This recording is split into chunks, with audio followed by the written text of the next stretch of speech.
Então vamos à palavra de hoje, queridos. Nós vamos continuar a palavra de domingo retrasado. Domingo passado foi a ceia. Você pode dizer que eu repito muitas coisas, eu vou repetir muito. O evangelho é conhecido pela repetição das coisas, né? Então vamos lá, Romanos capítulo 1, versículos 16 e 17. Isso tem que estar bem claro e firmado no nosso coração.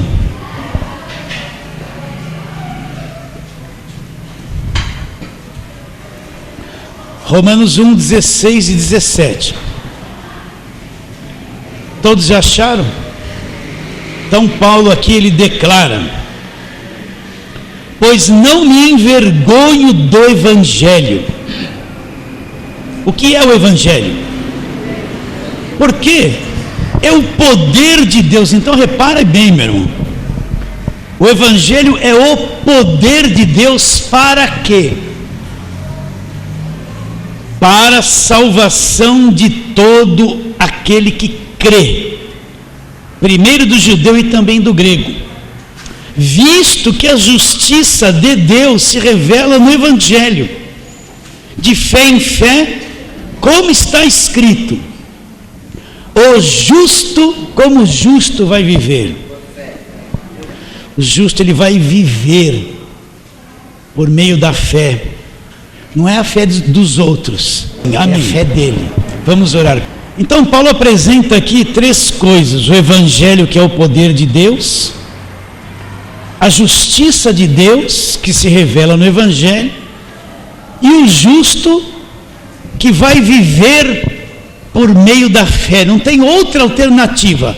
A partir do momento que ele creu no Senhor Jesus, se tornou um filho, agora ele vai viver. Nunca esqueça isso. Viver por meio da fé. E fé em quê? Fé em quê? Não é? Então vamos trabalhar nessas duas coisas. Primeiro, quem é o justo, né? E como é que a pessoa consegue ser justa? Repare bem, quando falamos justo, não é justiça humana, não é você fazer uma coisa boa e alguém olhar para você, te elogiar e dizer: olha, esse aí é um bom religioso, essa pessoa é justa porque ela praticou essa boa ação, ela fez uma caridade. Não é justiça humana, é justiça de Deus, é uma justiça de um outro nível, um nível de Deus. Então, quem é o justo? Ele consegue ser justo por alguma obra que ele faz? Ele consegue ser justo por meio de uma boa ação? E nós temos que ter boas ações e boas obras. Ele consegue ser justo por meio de uma grande oferta que ele deu assim na igreja? Não. Então nós temos que entender que nenhum ser humano é justificado por alguma obra que ele faz. Entre os homens ele é justificado por obras que ele pratica, mas na questão de Deus, a melhor obra que ele pratica, quando chega diante de Deus, ela chega manchada pela carne. A fonte dela ainda é um homem pecador, ainda é um homem manchado. Então o nosso melhor, você pode fazer uma coisa e ser louvado pelos homens, e você cercar aquilo e falar: olha, isso foi perfeito aos teus olhos, mas quando chega diante de Deus, chega manchado, porque a fonte foi produzida por um homem ainda pecador, sim, justificado, mas produzida por um homem na carne do pecado ainda.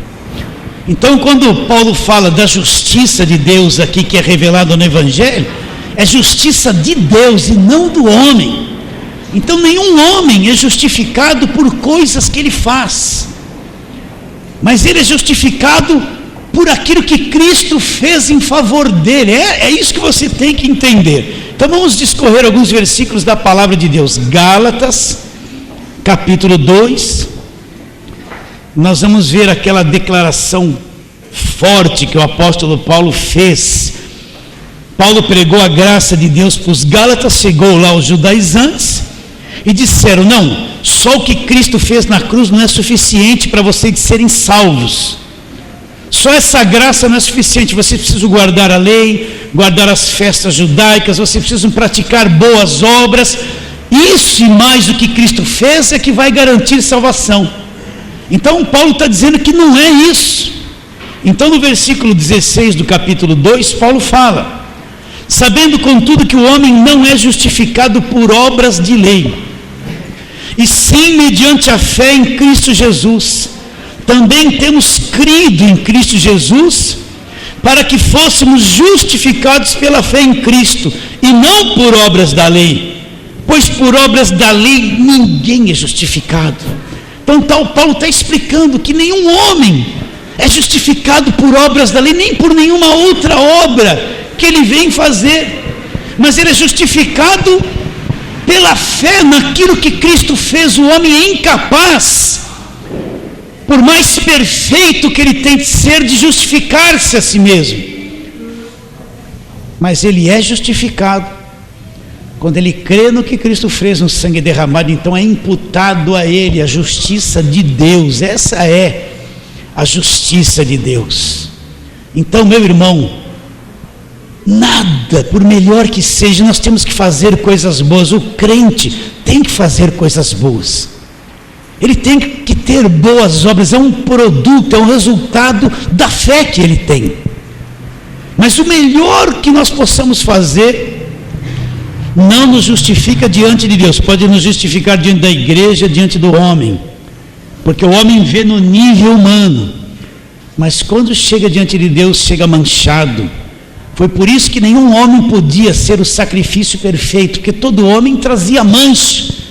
Por isso que Deus separou para si Jesus Cristo, um cordeiro sem mancha, sem mácula, com sangue perfeito, um homem perfeito, para poder se cumprir na cruz um sacrifício perfeito, porque não tinha um justo sequer na terra. Precisou Deus se encarnar, vir ser esse homem Deus justo, ir na cruz e derramar um sangue de justo para poder justificar o homem. Isso é grande.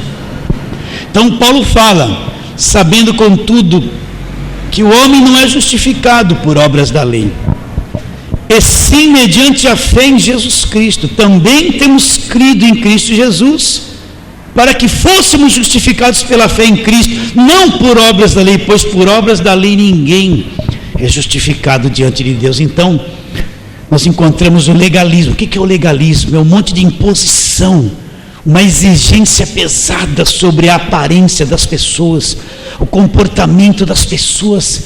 Eles enchem as pessoas de regra e diz assim: isso aqui é doutrina, se você praticar tudo isso, você está bem com Deus. Se você falhar, você vai até perder a salvação. Então legalismo é uma coisa totalmente contrária à justificação que vem da cruz. Por quê? Porque é um monte de regras, de lei, de normas, de exigências, que aparentemente o homem consegue ser justo, mas não aos olhos de Deus, aos olhos da igreja, da doutrina. Então o legalista pode chegar diante de Deus que nem um fariseu e dizer assim: ó Deus, eu jejuo 4 vezes por semana, eu dou o dízimo de tudo quanto tenho, né? Você quer ver o legalista aqui, ó? Vamos lá, Lucas, abre lá em Lucas, deixa eu achar primeiro, achei, Lucas 18, 9. Isso aqui é o legalista, ó, presta atenção. Propôs, versículo 9, propôs também esta parábola a alguns que confiavam em si mesmos por se considerarem justos e desprezavam os outros. É isso que a gente vê. A igreja legalista, só ela é santa, só ela está na doutrina, o resto é tudo mundano, tudo condenado, tudo gente perdida para eles, né? Eles se acham que só eles são certos, só a doutrina deles é a santa doutrina, e eles condenam todo mundo que não se veste, não se comporta como eles, né?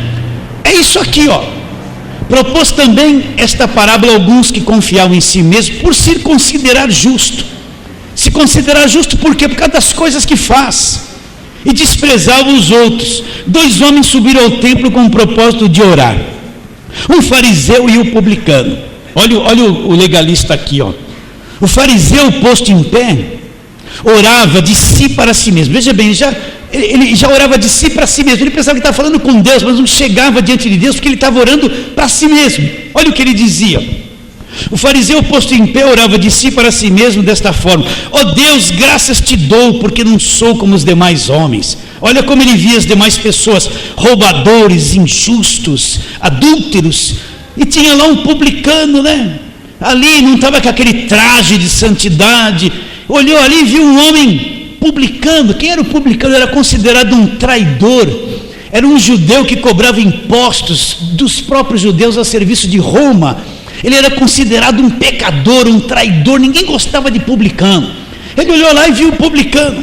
E ele falou: nem como esse publicano desprezou a aparência daquele homem, desprezou a roupa daquele homem, né? Sou muito bom. Olha lá, olha as vantagens dele, né? Vou ler de novo. Ele orava de pé, de si para si mesmo: ó Deus, graças te dou, porque não sou como os demais homens. Ele se julgava melhor, mais santo que os demais. Os demais homens são roubadores, injustos, adúlteros. Nem ainda como esse publicano. Olha lá, eu jejuo 2 vezes por semana, eu dou o dízimo de tudo quanto ganho, estava cheio de obras, né? Confiando, eu jejuo, eu faço muito jejum, eu dou o dízimo, eu subo no monte, eu faço sacrifício, eu desço do monte. Você entende essa linguagem, né? A linguagem do legalista é isso aqui: eu faço, eu estou consagrado, eu sou melhor, sou mais santo, tenho mais poder. Olha o crente lá publicando: nem não sou como esse publicano aí, jejuo 2 vezes por semana, eu dou um dízimo, né? O publicano, estando em pé, longe, não ousava nem ainda levantar os olhos ao céu, mas batia no peito dizendo: ó Deus, se propício a mim, pecador. Esse é o legalista. O legalista se acha melhor, se acha mais santo, mais poderoso, a doutrina dele é mais certa, condena todo mundo, bate no peito, porque eu jejuo, eu pago preço, eu subo no monte, eu desço no monte, eu faço isso. Ele está sempre assim. Ele se acha melhor que os demais. Mas, meu irmão, isso não justifica o homem.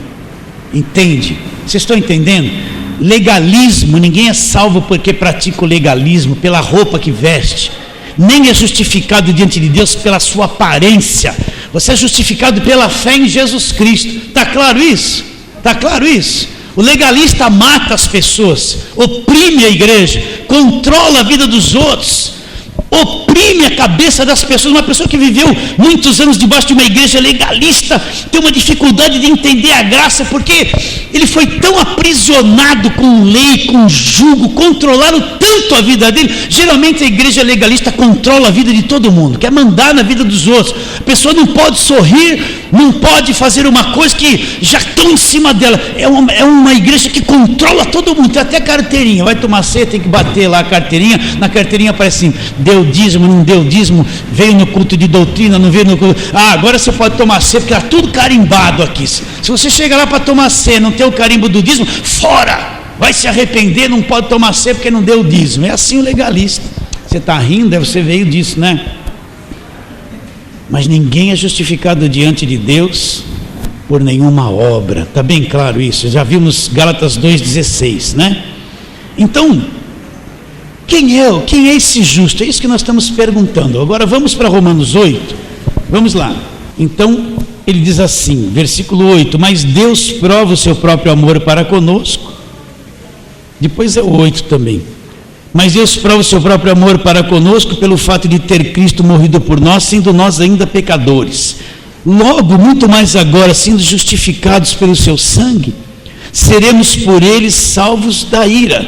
Porque se nós, quando inimigos, fomos reconciliados com Deus mediante a morte do seu Filho, muito mais, estando já reconciliados, seremos salvos pela sua vida. E não apenas isso, mas também nos gloriamos em Deus por nosso Senhor Jesus Cristo, por intermédio de quem recebemos agora a reconciliação. Então, esse versículo 9 fala que nós somos justificados pelo sangue do Senhor Jesus. Então, o que é ser justificado? Jesus tomou o meu lugar e tomou sobre si a minha dívida, os meus pecados, a minha maldição, o meu castigo, levou isso na cruz do Calvário. Era eu que devia para Deus, era eu que era inimigo de Deus, mas ele tomou tudo sobre si, e na cruz do Calvário ele quitou o meu pecado, me desfez da maldição, pagou a minha dívida. Eu não fiz nada para merecer isso, ele me substituiu. E o crédito de tudo isso veio sobre mim. Então ele me justificou. Eu estava diante de Deus pecador, escravizado, condenado.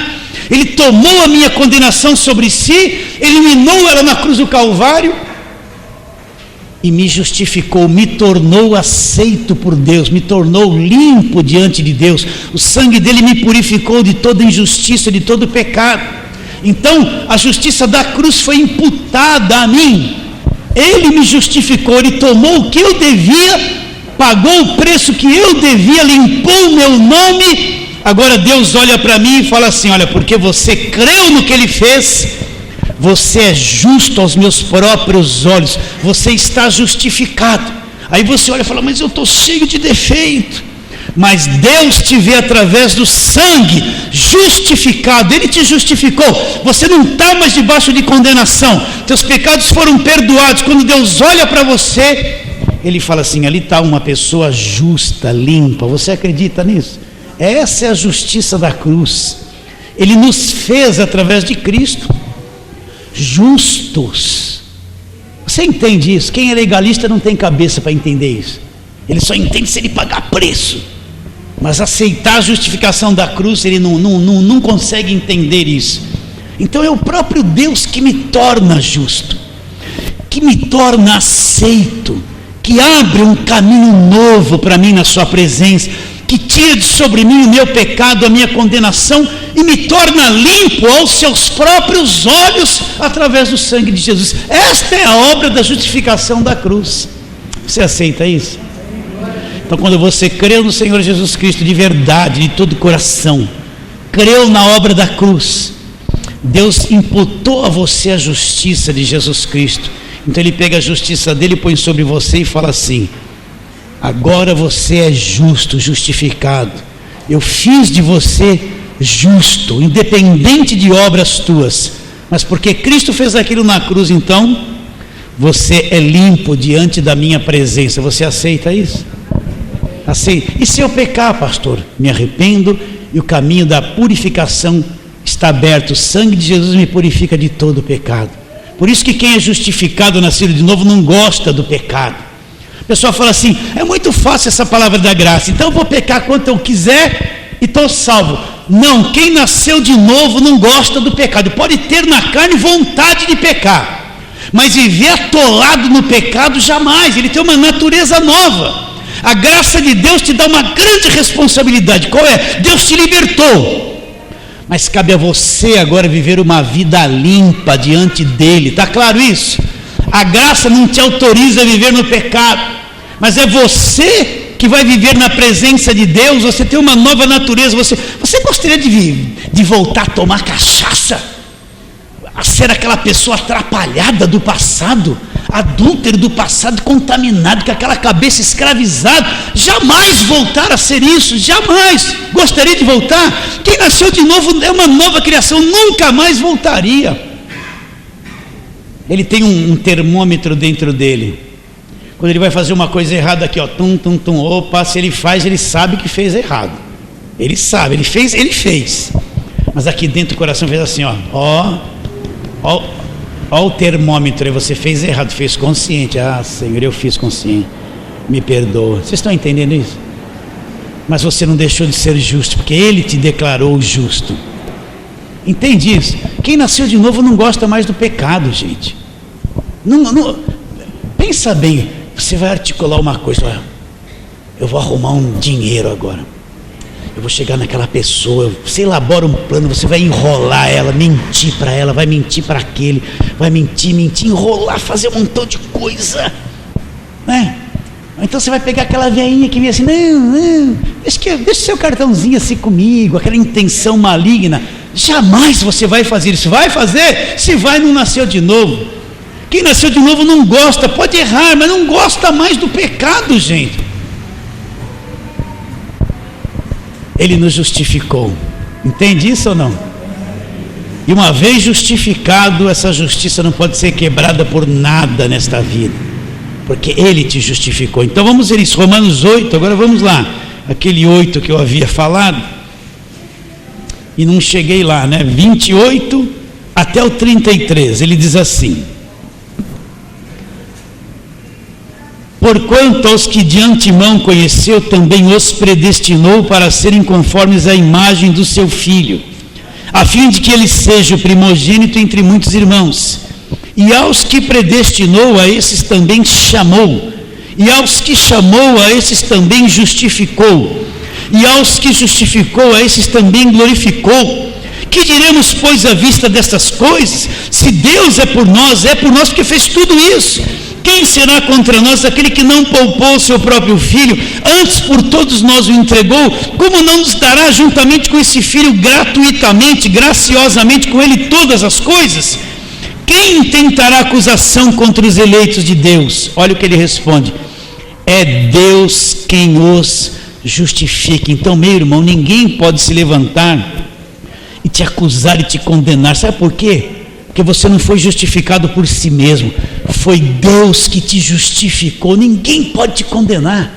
Você entende isso? Uma pessoa pode dizer: olha, você não está com essa roupa aí da doutrina, vai para o inferno. Quem pode te condenar? Na cabeça dele isso. A irmã cortou a pontinha no cabelo, vai para o inferno, é Jezabel. Jezabel nada. Quem pode te condenar? Ele te justificou, né? Pastor, só tem que andar de paletó e gravata. Quem diz que só tem que andar de paletó e gravata? Anda como quer, desde que tem equilíbrio, ou não é? Não pôs o paletó, não pode nem ter um racho. Se tiver um racho, vai para o inferno, gente. Que isso? Que doideira. Isso é ser doido mesmo, né? Não é verdade? Ninguém pode te condenar. Por quê? Porque ele te justificou. E se Deus te justificou, quem que vai te condenar? Quem que vai te condenar? Ninguém pode. Foi ele que te justificou. Acho que eu estou ficando nervoso, hein? Olha lá. Quem os condenará? Versículo 34. É Cristo Jesus quem morreu, ou antes, quem ressuscitou, o qual está à direita de Deus e também intercede por nós. Então, meu irmão, essa justificação é uma obra de Deus, é uma obra da cruz. A igreja precisa saber disso. Isso precisa ser pregado na televisão, no rádio, sem parar.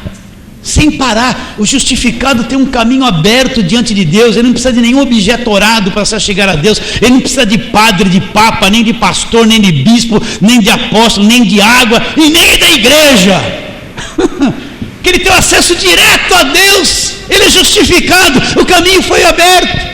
Eu só preciso entender isso. Aí ele vem na igreja para quê? Para ouvir a palavra, ter comunhão, né? Se regozijar com os irmãos, ter alegria, adorar a Deus, ofertar, fazer parte do culto, porque ele já é um justificado diante de Deus. E o justificado entra direto na presença de Deus. Agora, essa aqui é uma dália aqui ungida, hein? Leva ela para casa que ela vai abrir caminho na tua vida. Quem prega isso nunca viu a cruz, meu irmão, e não entende o que Cristo fez. Ou entende e nega, meu irmão. Não existe outro caminho que te leva a Deus, a não ser Jesus Cristo. Nenhuma outra coisa inanimada tem algum poder para te levar ou te trazer Deus. Só Jesus Cristo é o caminho, tá bom? Tá bem claro essa justificação? Aqui a igreja você já sabe demais. Agora volta lá, Romanos 1. Como é que esse justo vai viver agora? Não é? O justo, ele viverá pela fé. Então lá, visto que a justiça de Deus, vou ler de novo: pois não me envergonho do evangelho, porque é o poder de Deus para a salvação de todo aquele que crê, primeiro do judeu e também do grego. Visto que a justiça de Deus se revela no evangelho de fé em fé, como está escrito: o justo viverá por fé. Então, esse justo é essa pessoa que Paulo tem em mente. Paulo conhece muito da justificação. Então ele sabe que esse justo não tem outro meio de vida agora. Ele vai viver pela fé. O que é fé? E fé em que ele vai viver? É isso que a gente precisa saber. Então, a primeira coisa que eu tenho que entender é que fé não é uma questão de emoções, de sensações, de arrepios, de sentimentos. Fé não é uma questão de mesquinhez, de avareza. Que tipo de fé as pessoas querem ter? Elas só querem ter fé para isso. Eu quero ter coisas, Deus. Eu quero ter fé para ter coisas. Qual é a fé que é pregada hoje em dia? Olha, você tem que ter fé em Deus, você tem que ter fé, mas fé, que tipo de fé? E fé para quê? Fé para ter carro, ter casa, ter dinheiro, ter isso, ter aquilo, ter mansão, se casar. A fé que está sendo pregada hoje não é uma fé bíblica, é uma fé natural, interesseira, que a pessoa quer ter só para ter coisas terrenas, só para ter vantagens terrenas. Várias pessoas depois da programação ligam para mim e falam assim: pastor, ora por mim. Aí eu pergunto: você quer que ora para quê? Quando é irmã assim, ó, pela minha vida sentimental.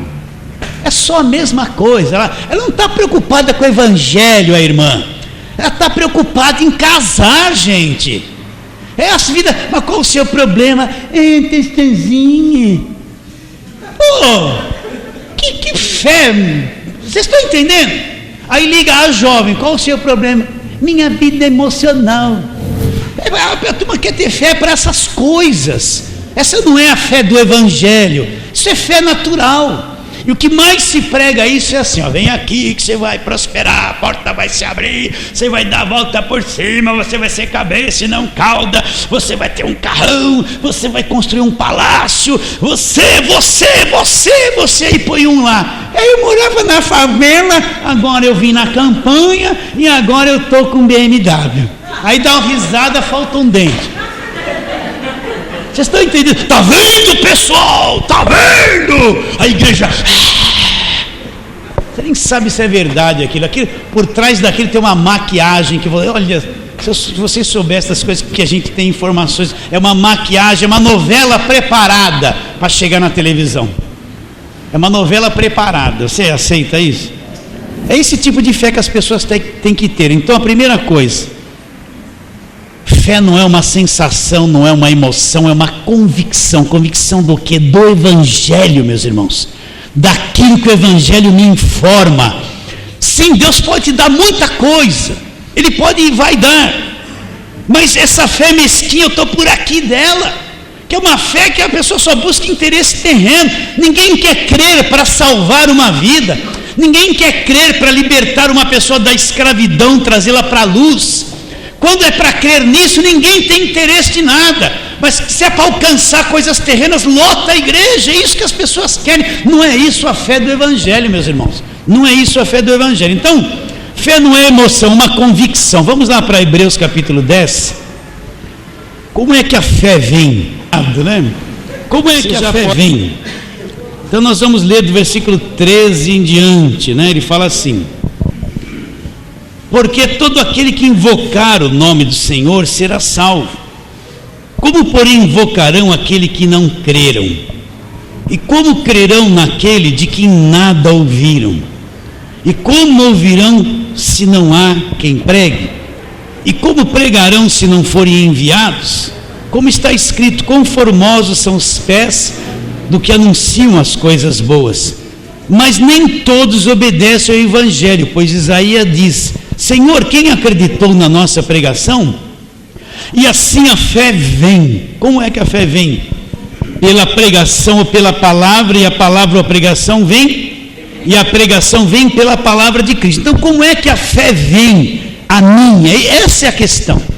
Se eu chegar aqui e sempre falar assim para vocês: meus irmãos, faça isso que Deus vai te abençoar, leve essa água, você vai ter esse tipo de fé. Essa fé natural, essa fé interesseira mesquinha. Você vai comer isso, você vai ser um produto disso, não é? Mas a verdadeira fé é uma fé evangélica, que ela vem pelo ouvir a palavra de Deus. Fé é aliada ao conhecimento da palavra de Deus. Conhecimento e fé, eles andam lado a lado. Eu não posso ter uma fé evangélica sem conhecer o evangelho. É por isso que a fé das pessoas crê em qualquer coisa, porque não tem conhecimento do evangelho. Eu conversava com o irmão ali no fundo, ele falou: ó, pastor, eu vi lá um irmãozinho atacando pedra no gigante, né? Um baitomão com 5 pedrinhas assim, para derrubar o gigante, e o gigante já caiu muito. Vocês estão indo, por quê? Porque puseram isso na cabeça dele, que ele vai atacar uma pedrinha, tem um gigante e vai cair. Vocês estão entendendo o que eu estou te dizendo? A igreja é aquilo que come, aquilo que o pastor dá para comer. É isso que a pessoa vai crer. Mas a fé verdadeira ela vem pelo Evangelho. Quando o Evangelho é pregado, é exposto, então a pessoa vai ouvindo, vai adquirindo conhecimento, vai brotando dentro dela fé. Conhecimento e fé, ela vai descobrindo a obra da cruz, a justificação, a redenção, o Espírito Santo, a glorificar, aquele monte de coisa, aquilo vai abrindo dentro dela um campo extraordinário de fé. Essa é a fé que vem pelo ouvir a palavra de Deus, entende? Então vai formando dentro de mim um conteúdo, um conhecimento. Por isso que está em cima da palavra constantemente é a melhor coisa que existe. Porque as pessoas creem em besteira, qualquer coisa que fala, acredita, né? Porque elas não conhecem a palavra. Na medida que você vai ouvindo a palavra, você vai tendo um conteúdo, vai crescendo dentro de você a verdade, ela se torna um escudo protetor, ela forma algo dentro de você precioso que se chama fé. E quando o engano vem, bate ali e volta. Por quê? Porque você não vai crer, você está formado por dentro. A fé vem pelo ouvir, e o ouvir a palavra de Deus. Então entenda isso. Muitas vezes a nossa vida está fraca, a nossa fé está fraca, nós não conseguimos enfrentar nada, nós às vezes nem acreditamos que somos salvos, às vezes estamos confusos, né? Às vezes estamos fragilizados em certas coisas, e a gente pensa assim, não, é porque me falta isso, é porque é aquilo, é porque é o meu marido, é porque é minha esposa, é porque aconteceu isso com meu filho, é porque lá no trabalho eu estou ganhando pouco. Mas não é, meu irmão, é porque o nosso conteúdo da verdade é pequeno. Você não tem fé madura ainda, você não entendeu que você foi comprado pelo sangue, você é propriedade exclusiva de Deus, ninguém te tira das mãos de Deus, meu irmão. Aí você vai, acho que até o diabo está vencendo, porque como isso aconteceu comigo? Então a falta de conteúdo da palavra fragiliza a vida da pessoa, leva a pessoa a acreditar em qualquer coisa que se fala, leva a pessoa a ficar dominada por profeta, viver só atrás de revelação. A Marcinha está aqui ou está lá no fundo? Está lá em cima. Então a Marcinha está contando, pastor, eu trabalho com uma moça.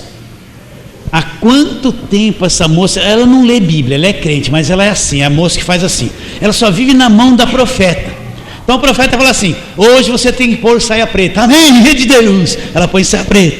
Aí na outra semana, tem alguma coisa para mim, e a profeta fala assim, hoje você tem que pôr saia branca. Ela é dominada pelo profeta.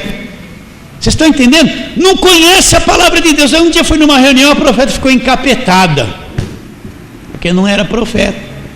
Então, quando a pessoa não conhece a palavra de Deus, ela depende de qualquer coisa que fala. Ela não sabe discernir se é um pastor de Deus e se é um impostor. Ela não sabe discernir. Ela não sabe discernir o que é. A primeira coisa, ela entra na igreja e qualquer coisa que falar está tudo bom. Se você for entrar numa igreja, primeiro tem que saber o que a igreja prega. O fundamento da igreja é Cristo, ou a igreja está cheia de confusão, coisa atrapalhada que confunde a cabeça das pessoas, interessada mais em crescimento financeiro. Quem conhece a palavra sabe discernir, quem não conhece acredita em qualquer coisa, não tem conteúdo. Por isso que a fé vem pelo ouvir, e o ouvir vai formando aquela palavra dentro de você, você vai crescendo, crescendo, e a tua fé vai se expandindo. Quanto mais você vai enxergando a obra da cruz, enxergando as cartas de Paulo, o Novo Testamento, a Nova Aliança, você vai crescendo, crescendo, enxergando, crescendo. O Espírito Santo vai pondo um conteúdo da verdade, uma fortaleza vai sendo criada dentro do teu coração. Você aceita isso? Não é uma questão de emoção. E esse conhecimento da verdade, ele vai produzir em você uma convicção tão forte, que se vier um anjo do céu, que nem Paulo fala em Gálatas, e vir falar coisas que não é o Evangelho, você não vai acreditar nele e vai amaldiçoar, nem que ele venha bonito, brilhante, dizendo eu sou de Deus, e falar coisas contrárias ao Evangelho, seja anátema. Quem não conhece a palavra vai falar, o varão de branco chegou, aí vai acreditar em qualquer bobeira, porque não conhece a palavra. Bastou falar varão de branco, né? E é hoje, hein, pessoal? Fica bravo não. Então por que ele fala assim, de fé em fé? Por que ele não fala só de fé? Ele fala assim, de fé. Tem uma tradução que diz, de fé sobre fé, é uma coisa crescente. Então você vai ouvindo a palavra, E você vai crescendo. Aí você sobe um degrau, você tem uma visão das coisas. Puxa, estou tendo fé. Aí você sobe mais um pouquinho e a vida toda, conforme você ir meditando na palavra, a palavra é profunda. Você vai subindo. Quando você subiu 10 degraus, você vai ter uma visão. Mas se você subiu 20, a visão é outra. E você vai indo de fé em fé. Eu não posso começar um ano com uma visão das coisas e terminar o ano com a mesma cabecinha. Preciso crescer, terminar o ano pelo menos com alguma coisinha acrescentada na minha vida de fé. Não posso começar o ano com aquela visãozinha de fé e terminar o ano sem ter progredido em nada na palavra de Deus. Não pode ser isso. Então, na medida que a palavra vem vindo, por isso que a gente trabalha aqui, ó, o negócio nessa igreja é o seguinte, é ensinar a palavra. É isso, do culto, no rádio, sexta-feira, o tempo todo. E falar, bater nessas coisas sem parar. Porque é isso que vai fundamentar a vida das pessoas. É isso. Então eu vou subindo e vou andando de fé em fé. Eu lembro quando eu tinha uns 20 anos de fé, eu cria num monte de coisas. Mas hoje, 15 anos depois, eu olho, eu falei tanta abobrinha. Eu preguei tanta baboseira, eu revelei tanta coisa da minha cabeça, da minha alma, falando que era o Espírito Santo, que não tinha nada a ver. Me arrependi já dessas coisas. Eu atrapalhei a vida de alguns pensando que estava ajudando. Vocês estão entendendo isso? Mas depois que o tempo passou, enxerguei o Evangelho, me arrependi daquelas coisas. Que eu não pregava o Evangelho, eu pregava um misticismo, né? Vocês estão entendendo? E aí você vai crescendo de fé em fé, e você vai enxergando até onde. A minha preocupação quando a gente está orando aqui de quarta-feira é até onde você está enxergando, cada um. O desejo do meu coração é desde a criança enxergar alguma coisa, até o adulto, até o mais velho, mas enxergar a verdade. Esse é o desejo do meu coração, que toda a igreja veja o que nunca viu na palavra de Deus, enxerga o que nunca enxergou, está aqui diante dos nossos olhos. Mas à medida que ela vai sendo revelada, eu vou crescendo de fé em fé, de fé em fé. Então a fé é uma coisa crescente, que ela vem pela palavra. Vamos terminar lendo lá Romanos 1 de novo, onde começamos. Paulo fala, versículo 17, aliás 16 e 17, ele fala, porque não me envergonho do Evangelho. Por que ele não se envergonha do Evangelho? O Evangelho é o poder de Deus, meu irmão. Então quando eu entendo o Evangelho, eu entendo que o grande poder de Deus se manifestou. O Evangelho me explica o que é o poder de Deus, quem é Jesus, a salvação que Ele trouxe. Geralmente a gente quer um poder assim, tomar um choque, alguma coisa que brilhe, né? Mas o poder de Deus é o Evangelho. Então quando o Evangelho me é revelado, eu vejo o poder da salvação de Deus. Ele me salvou mesmo, e nunca mais ninguém me tomará das suas mãos. O Evangelho é o poder de Deus para a salvação de todo aquele que crê, primeiro do judeu e também do grego. Visto que a justiça de Deus se revela onde? Não se revela na lei, não se revela na lei, se revela no Evangelho, na nova aliança. Eu entendo a justiça de Deus que se cumpriu na cruz. E depois ele fala, visto que a justiça de Deus se revela no Evangelho, de fé sobre fé. Então eu estou crescendo na fé, estou crescendo, como está escrito, o justo. Quem é o justo? Aquele que foi justificado gratuitamente por aquilo que Jesus Cristo fez, foi feito justo por Deus. Como que esse justo vai viver? Ele vai viver por meio da fé. Que tipo de fé? Essa fé me dá? Não. Uma fé produzida pelo Evangelho, uma fé evangélica da nova aliança. Você está entendendo isso? Ele vai viver por isso. Isso vai ser aquilo que vai dirigir, segurar, proteger, controlar, fortalecer a vida dele. O justo vai viver por fé. Então vamos ficar em pé e vamos terminar. Fala para o teu irmão, vai justificado, vai para casa, vai em paz. Senhor é contigo, vai justificado, vai em paz para cá.